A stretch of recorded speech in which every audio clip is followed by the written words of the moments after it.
Welcome to dirt Rhodes. তা সবার আগে ভিডিওটা চালু হওয়ার আগে তোমরা একটু চারপাশটা দেখে নাও।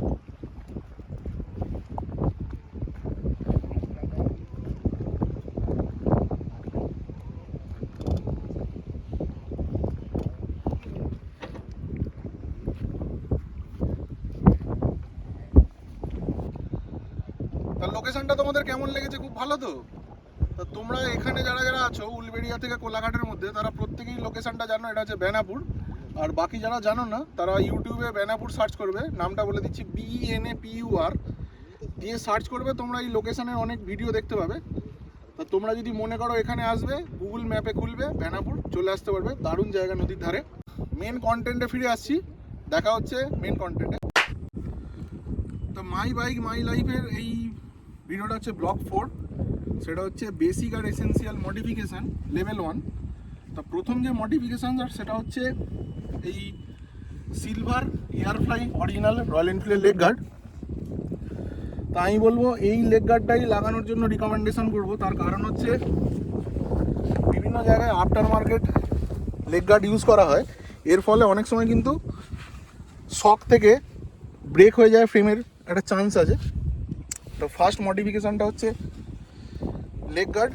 সেকেন্ড যে মডিফিকেশানটা করা আছে সেটা হচ্ছে পুরো গাড়ির একটা PPF করানো আছে, সেটা হচ্ছে স্ক্র্যাচ রেজিস্ট্যান্ট, এবং কোনো রকম যদি স্ক্র্যাচেস আসে এবং ওয়াটারপ্রুফের ক্ষেত্রে একটা ভালো কাজ করে।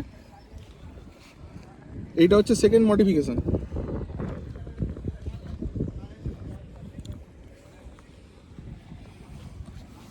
আর থার্ড মডিফিকেশান হচ্ছে ইঞ্জিন যে রিয়ার ব্রেক অয়েল, সেই ব্রেক অয়েলের যে সিলিন্ডারটা আছে তার একটা গার্ড করা আছে স্টেনলেস স্টিলের।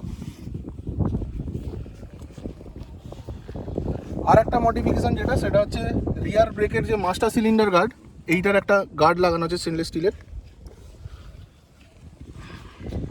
এই হচ্ছে বেসিক আর এসেন্সিয়াল মডিফিকেশান, যেটার রিকমেন্ডেশন 100% থাকবে প্রত্যেককে। তা প্রত্যেকটা জিনিসের পারচেসিং লিঙ্ক ভিডিওর ডেসক্রিপশানে দেওয়া থাকবে, তোমরা খুব সহজেই জিনিসগুলো পারচেস করে নিতে পারবে। প্রত্যেকটারই কিন্তু 100% রিকমেন্ডেশন থাকবে, সেফটি পারপাসে এগুলো লাগানো খুব দরকার। আর একটা জিনিস মিস করে গেছি, সেটা হচ্ছে সাম গার্ড। এটা কিন্তু খুব গুরুত্বপূর্ণ একটা পার্ট।